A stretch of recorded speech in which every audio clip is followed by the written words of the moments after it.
Hi guys, my name is UGT.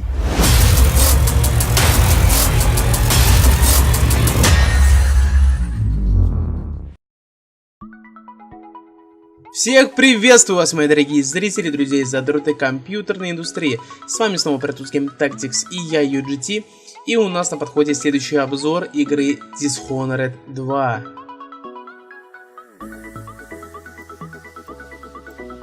Я думаю, все фанаты первой части с нетерпением ждут выхода второй, так как первая часть вышла очень даже удачная, продаваема, и все в нее играли. Во второй части нас ждут много всего интересного. Это отличная усовершенствованная графика, интересный новый сюжет, персонажи и тому подобное. Ну что ж, давайте-ка поговорим все-таки о ней. Вы некогда доверенный телохранитель императрицы.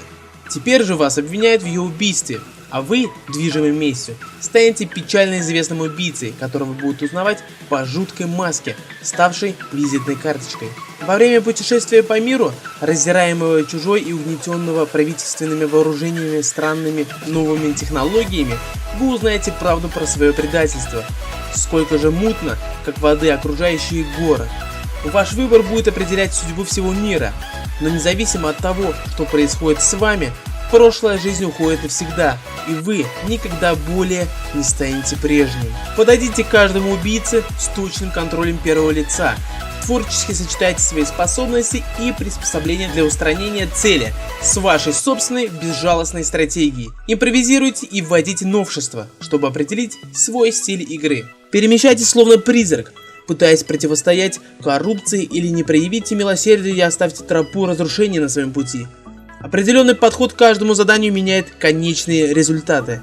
Окунитесь в мир, созданный Виктором Антоновым, арт-директором Half-Life 2, где промышленность и мистика тесно переплетены. Мир открытий и разрушений. Системные требования игры Dishonored 2 вас сильно огорчат, так как они немалы. Итак, операционная система должна быть семерка, восьмерка, либо десятка. Обязательно 64-битная.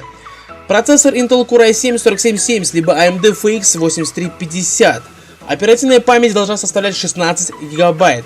Видеокарта у вас должна быть установлена NVIDIA GTX 1060 с 6 гигабайтами на борту, либо AMD Radeon RX 480 с 8 гигабайтами на борту. На жестком диске игра займет аж 60 гигабайт.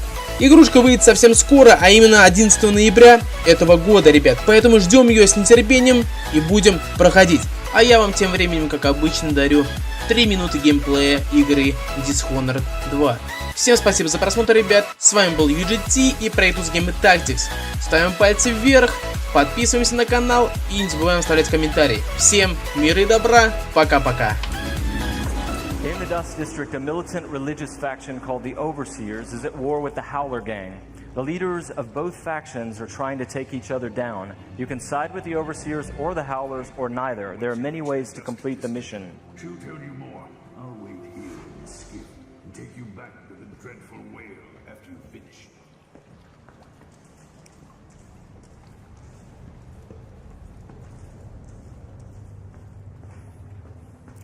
Everything you see here is rendered in the Void engine, designed to create atmospheric and exploration-rich spaces.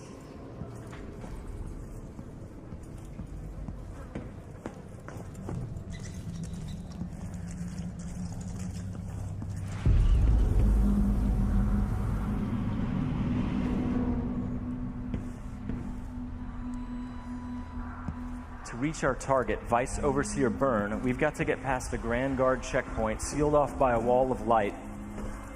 A cruel security device reinstated by the Duke of Serkonos. Orders from the Duke. We're losing too many people. Good soldiers blinded by that hallucinogenic powder the Howlers use, then stabbed to death or dragged down by the Abbey's hounds. One young lieutenant got hit by an Overseer grenade, and that was it. He was one of the Duke's 60 brothers. Shit. Let's hope they do enough damage to each other so the fight goes out of them. That won't happen until someone manages to kill either Paulo or Vice Overseer. We've made much greater use of vertical space for Dishonored 2, encouraging players to explore the rooftops above the streets. Out of my ears.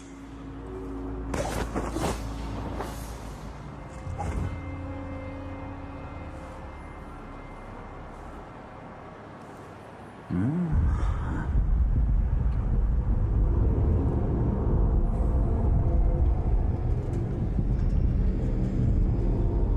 from the mines.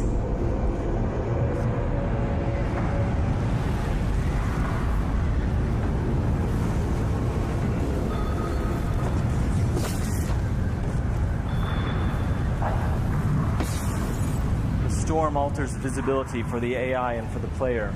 A random storm hits and Emily comments on it. Many of the security devices in Dishonored 2 are powered by wind, a unique feature of Karnaca. So here we're switching off the windmill to get through the wall of light. There'll be a lot going on in this next fight. Drop attack, guards climbing and vaulting, combat choke, and Emily using far reach to pull an explosive whale oil tank toward her from a distance.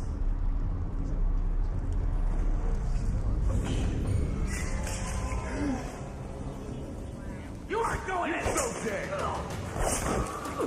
Let That's the rope for you! Hey, you! Come in!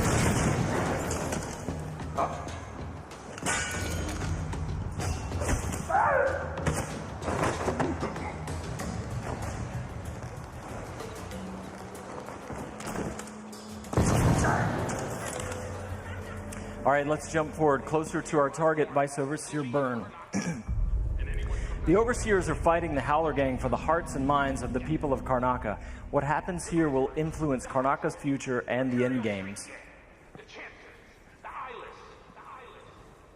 The Vice Overseer hasn't shared his plans with me. He's upstairs now, so I assume we'll learn something before long. Here we're going to use Emily's Mesmerize power to lull a group of Overseers into a stupor, evading combat altogether.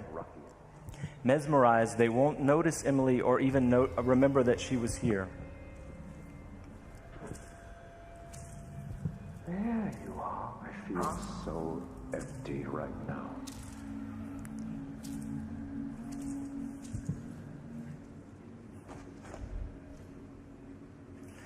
Far Reach can be upgraded not only to pull objects from a distance, but also enemies, so you can finish them off in midair.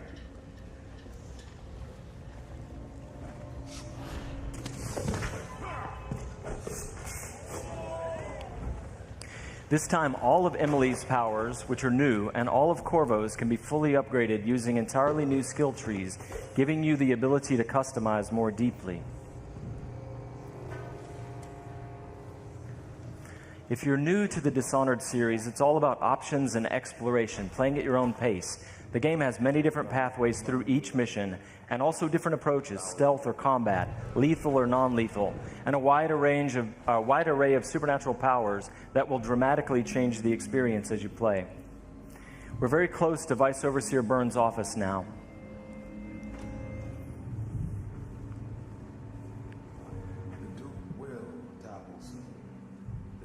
Of the oracular order have seen it, and I feel it in my bones.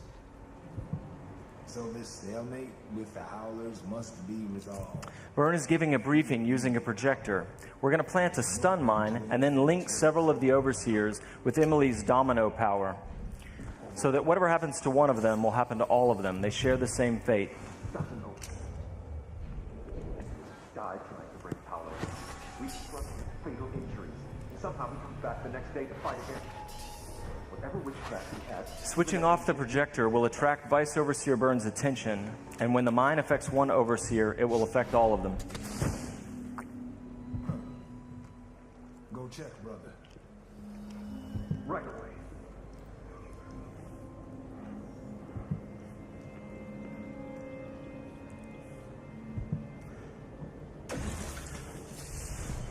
There are many creative ways to use Domino. Now we're going to show you Shadow Walk, another key power for Emily.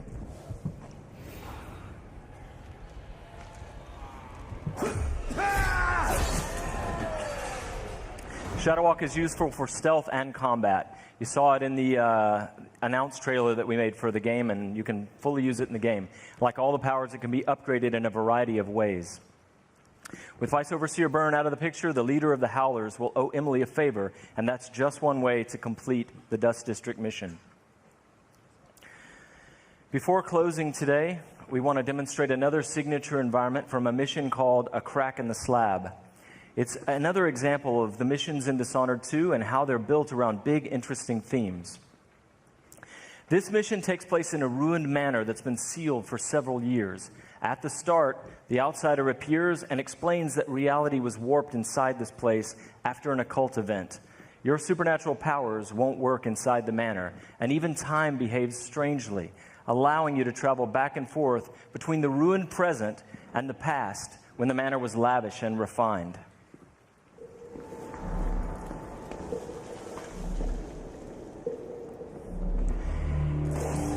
Here we're in the present when the manor is in ruins.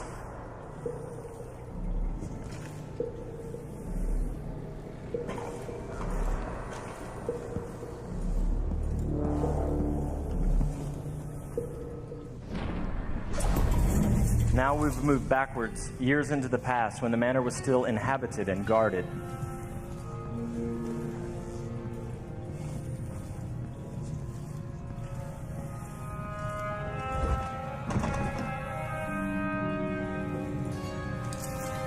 Looking through the lenses of the outsider's timepiece, you can see the alternate timeline. This is useful for solving puzzles, as you've seen, but it can also be used to avoid or take down enemies. You can watch enemies in the alternate timeline and then step through to execute your plans.